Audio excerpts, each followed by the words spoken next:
बहुत नाम है आ संसार में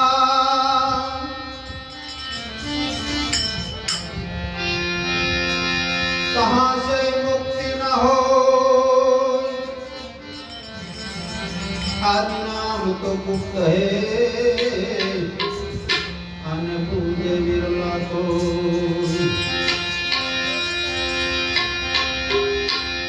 दुनिया में साधन बहुत घना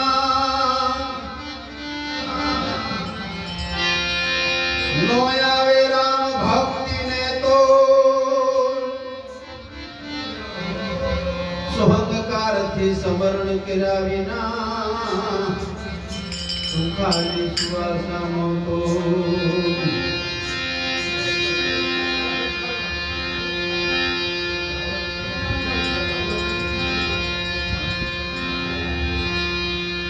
निर्वाण तिथि हमारा चंद्र काका जीवन भक्तिमय હતો ઘોડો જીવન હતો સળ કપટ તે ગુણ કપટ તે શિવ નતો એની પાછળ એમના પરિવારે જે આવું ભગીરથ કાર્ય કર્યું છે ભજન અને ભોજન ધન્યવાદ છે જીને જીને ભક્તિમય જીવન હોય એની પાછળ આવે સંતવાણી થાય છે जीवात्मा ने परम गति और परम पद ने कमाए से धन्यवाद से जो सयंवर सदगुरु जी ना ये देश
વાત કરે છે આપણી જે સુરતા રહી એ શબ્દ હારે આપણે ભગવાનના નામ હારે વિવાહ કરવાની વાતો કરે છે સ્વયંવર સદગુરુના દેશમાં પરણે શબ્દને સુરતા નાય આમ અમર જેવા કોઈ હશે તે મોજો માણસે જેને લક્ષ્ય હોય લગાર બરોબર ધ્યાન છે એને ખબર પડશે કે પીપળી વાળા સવારામ બાપા આપણને શું કહી રહ્યા છે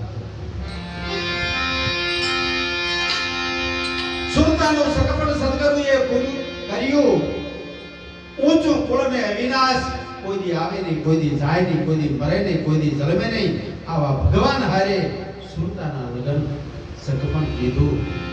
સાકરો વ્યાચાની સાતા ભાવની જેને પીવું મળ્યાની પ્યાસ જાગી દે કે આવા ધણીને હું ક્યારે મળીશ આવી સુરતા રાણીને લગની લાગી દે એવા લગની ના લગન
જેને લગ્ની લાગી હોય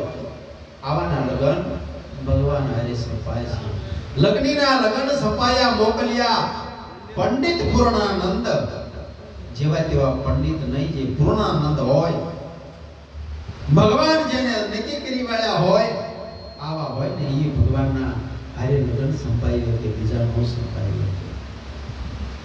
મોકલ્યા છે પંડિત પૂર્ણાનંદ, સતના રસ્તે જે ચાલે એને આ વસ્તુ મળે છે. સતના રસ્તે તેને ચાલ્યા કે એકાએકી અસંગ, ત્યાં કડે પછી કોઈનો સંગ જોતો નથી. ભગવાનને મળવા માટે એકાએકી અસંગ જ હોય છે. અને જગતની અંદર જુઓ, ભગવાન સિવાય બીજું કોઈ છે જ નહીં. જેમ તમારી સિવાય જગતની અંદર કોઈ નથી, એમ ભગવાન સિવાય કોઈ નથી. તમે હોય તો પછી ભગવાન નથી, અને ભગવાન હોય તો પછી તમે નથી. જ્યારે પોતાના સ્વરૂપની અંદર જાગી જાવ ત્યારે જગતની અંદર તમારી સિવાય બીજો કોઈ છે નહીં. નરસિંહ મહેતા આવું કહે છે કે જાગીને જોવો તો જગત દિશે નહીં, આ તો બધા ઊંઘમાં અટપટા ભોગ ભાસે. ચેત નરતું ચેતનિયા તદ્રુપ બ્રહ્મ લટકા કરી લો તમારી પાસે. બીજું કશું છે જ નહીં. પાંચ તત્વ અને છઠ્ઠા આત્મા સિવાય આ જગતની અંદર બીજું કોઈ છે જ નહીં. પછી લગ્ન સંપાયા પછી માનવો લખાણો, માનવો નાખ્યો રે ગુરુજી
આપણે તો પેલા માંડવો નાખતા તારે કોઈ બોરિયાને ગટકુડા ઉપર ચકલા મૂકતા, આવો માંડવો નાખતા. પછી કદાચ હેલ્યું આવી અને અત્યારે તો પેસલ જ્વારીઓ આવી જાય છે. પણ સદગુરુ મહારાજ આવો માંડવો નથી નાખતા. મરમનો નાખે છે ધરતી માતાના સારા સારા ફળ અને ફૂલ, અને સત્ય રૂપી જ્યાં દીવલ નથી જોતું, જ્યાં વાટ નથી જોતી, આવો સત્ય રૂપી દીવો પ્રગટાવે છે. અને આત્માને જે નક્કી કરવાના છે, નક્કી કરાય વાળા છે. આવો ગુરુ મહારાજ માંડવો નાખે છે. બ્રહ્મનો કોઈની સમજાણું ન હોય એવું આપણને સમજાવે છે. માંડવો રોપાણો ગુરુએ બ્રહ્મનો થીરતાના રોપી દીધા. મન થીર થઈ જાય ભગવાનને જોયું, અને માયરું કરાયું મન સંતોષનું. ભગવાન હારે માયરું કરાયું મન સંતોષનું. અને વિચળ ચૂડો પહેરી લીધો અભંગ. મીરા કે આવા વરને વરીને શું કરું આ જન્મે, અને કાલ મરી જાય વરુ હું ગિરધર ગોપાળને કે મારો ચૂડલો અમીર બની જાય. એમાં સુરતા રાણી કહે છે કે મેં માયરું કરાયું મન સંતોષનું, અને ચૂડલો અમરનો મેં પહેરી લીધો. આવી રીતે સુરતા રાણી પછી કહેવા માંડી છે. પછી માંડવો નખાણો પછી બોનું દીકરીઓ ગીતડા ગાય છે. એવા ગુણ રે અવગુણના ગીતડા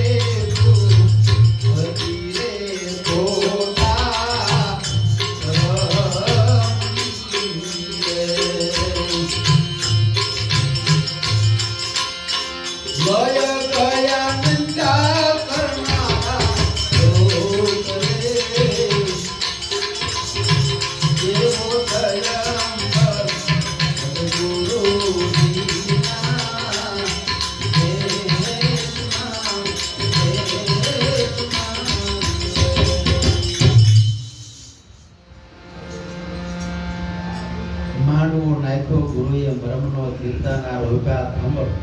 માર્યું કરાયું મન સંતોષનું અને વિચળ જુડો પહેરી લીધો અભંગ પછી બહુ દીકરીઓ ગીતડા ગાય છે ગુણ રે અવગુણના ગીતડા ગાયા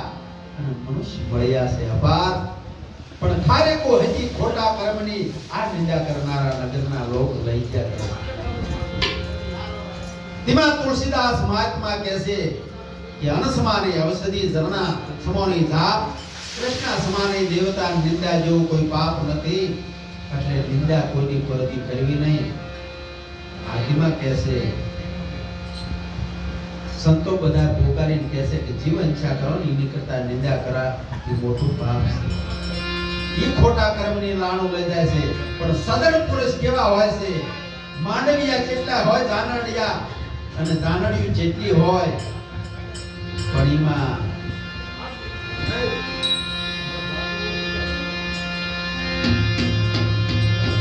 લાણું તો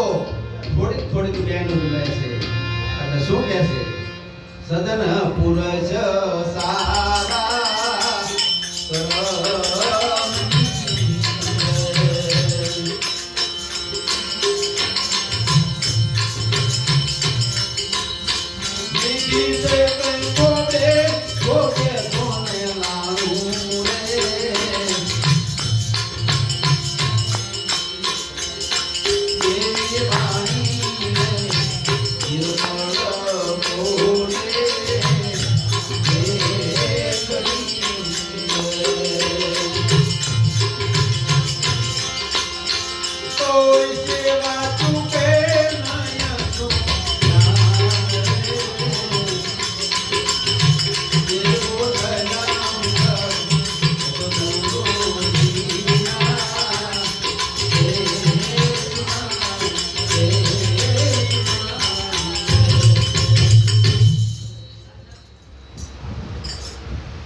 સદન પુરુષ હોય ને તે સારા કર્મની લાણું લે છે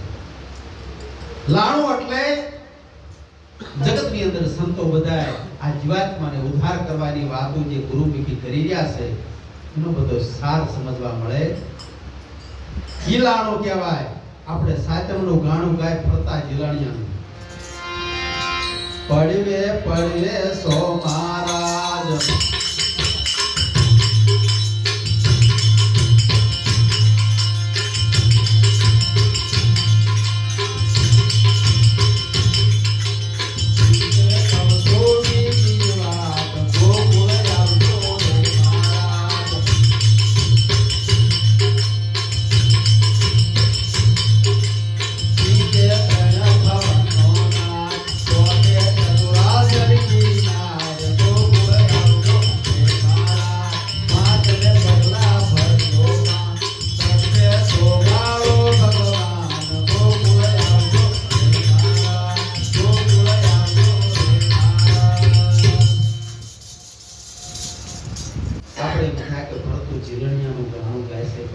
પાર્વતી આ ગાણાની અંદર શું કહે છે પડવો એટલે એકમ થાય આ એક એક ઠેકાણે મારા પ્રભુનો વાસ છે ભગવાન સિવાય બીજો કોઈ જગ્યા ખાલી નથી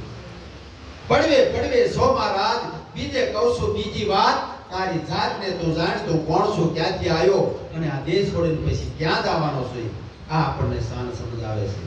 અને ત્રીજે ત્રણ ભવનનો નાથ જેમ બ્રહ્મા વિષ્ણુ ને મહેશ છે મોટા દેવ એમ આપણા દેહની અંદર રજોગુણ તમોગુણ અને સત્વગુણ ત્રણ ગુણો વસી રહ્યા છે ક્યારેક આપણને કાળ ઉત્પાદન થાય ક્યારેક આપણે મોહમાય અને વૈભવ રચવાનો ભાવ થાય અને ક્યારેક આપણે સત્સંગમાં તરીને જઈએ છીએ તો ગંગા સતી કહે છે કે રજોગુણ તમોગુણનો આહાર ન કરવો અને સપને કરવીની આશ સત્વગુણનો કાયમ આહાર કરો તો બે અવગુણનો નાશ થઈ જાય છે પણ સત્વગુણની અંદર ભેદ છે મોટો એક શુદ્ધ છે ને બીજો મલિનતા વાળો છે જ્યારે મલિનતા જાય ને તારે ભગવાનના ઘરની ખબર પડે નકર તો જગતની અંદર જો ઉગમણાના બધાય આત્મણા જાય છે આત્મણાના બધાય ઉગમણે જાય છે અને દીવાને ધૂપને પૂજાયું કરે છે નિરાત મહારાજ કહે છે સાધન શું કરું સ્વામી તે સાધનામાં આવતો નથી ધ્યાન ધરું તે બધો ધોખો છે દૂતી નો દર્શાવે જગતની અંદર બીજો કોઈ સેજ નહીં બીજો ક્યાંથી દેખાય દૂતી નો દર્શાવે પૂજા કરું દીવા કરો ધૂપ કરો અગરબત્તી કરો પૂજા કરો પણ બહાર નો પામું કૃત કરું સબ ગાચું મન કે વાણીમાં જે નથી આવતો ભગવાન અને કઈ ચૂકતીથી જાચું ઉપાસનાએ કે અરજ સરતા નથી આ બધા મન મેળવવાના બધા હિસ્સા છે